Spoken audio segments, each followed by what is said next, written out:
1961 Ferrari 250 GT, California. Less than 100 were made. My father spent 3 years restoring this car. It is his love, it is his passion. It is his fault he didn't lock the garage.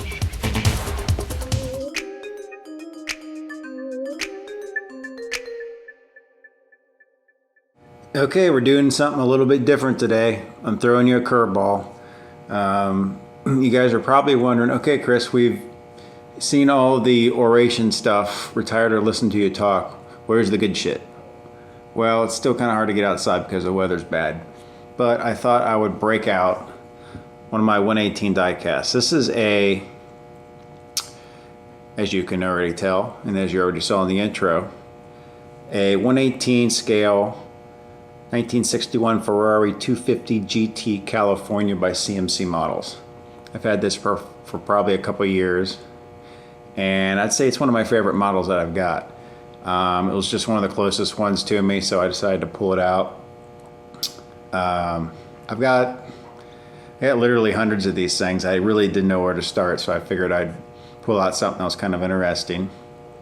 And just thought, well, we'll kind of just go through them one at a time. I don't know how long it'll take us. It might take us a while, but this is number one. If you don't know anything about CMC Models, they're probably the top end model maker for die casts. There's a couple others that are pretty good too. Some are resin, some are made out of metal. CMC makes them out of metal, but this is pretty much the top of the line for die casts, at least in 118. And the details on this thing are just incredible. This is probably, I don't know what the part count on this is, but it would not surprise me if this is in the 12 to 1300 part count range. I've got a 250 short wheelbase in yellow. I think that was tapped out at around 1350 parts. So this is probably in that same ballpark. But it's a really great model. The details on this thing are just exquisite. And I'm not going to go through a huge walk through with this thing. I'm not going to make a huge deal of it. We're just kind of going to get started here with one of these models that I've got. But most of the things that should open do open. The doors open. The trunk opens. It even has a little button that opens the trunk. The hood opens. It's a little bit tricky.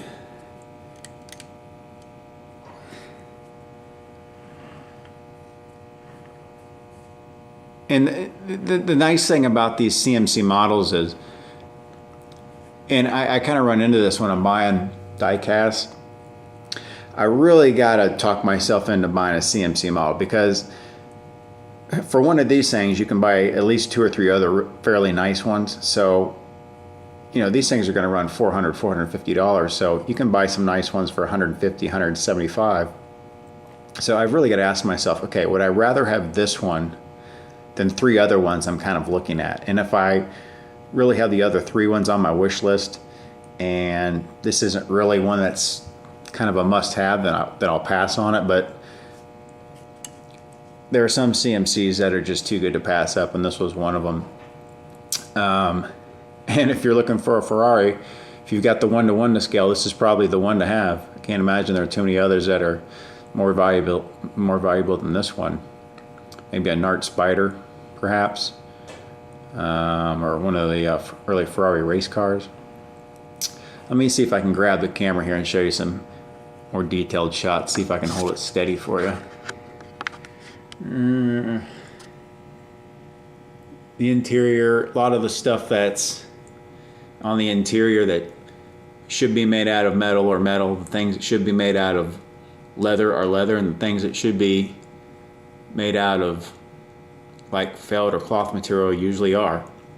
And that goes with the trunk and the engine as well. The engines on these things are just incredible, the way they do details on them.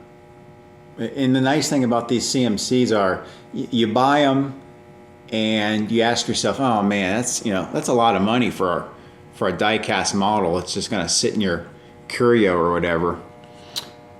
But what ends up happening is, and I end up doing this quite a bit, is I'll pull one out and I'll think I've seen everything there is to see on this model, and I'll pull it out and I'll find new details that I never saw.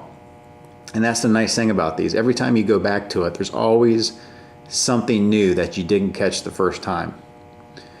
So it really takes, these are the kind of models that really ask you to dive into them and really explore all the details and all the craftsmanship that come with them. Let me see if I can show you the bottom of this. There's really nothing that's spared when they put these things together. They even do the underside. As you can see, everything is plumbed, copper lines, wire lines. It's just amazing the level of detail that they put these together. CMC is a German company, I think, but like most things, they're probably built in China. But I just thought I'd get you started on these models. I'll pull some others out over the next couple weeks. Maybe some Porsches. I've got some older cars. I got some other CMCs that we can do, some really old classic race cars that are nice.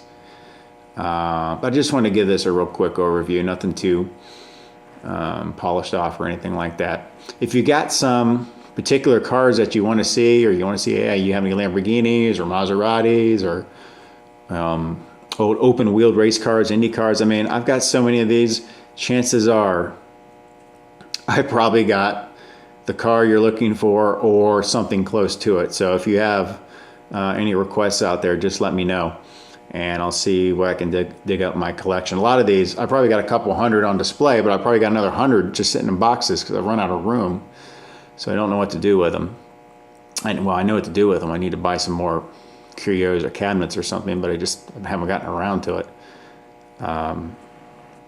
So there you go, the 61 Ferrari 250 GT California, as seen in Ferris Bueller's Day Off, which of course they didn't use a real one. I think they built it on a Chevy Corvette or something like that chassis. But there you go. If you like this video, hit subscribe, give it a thumbs up. If you didn't like it, give it a thumbs down. Thanks for watching. Take care.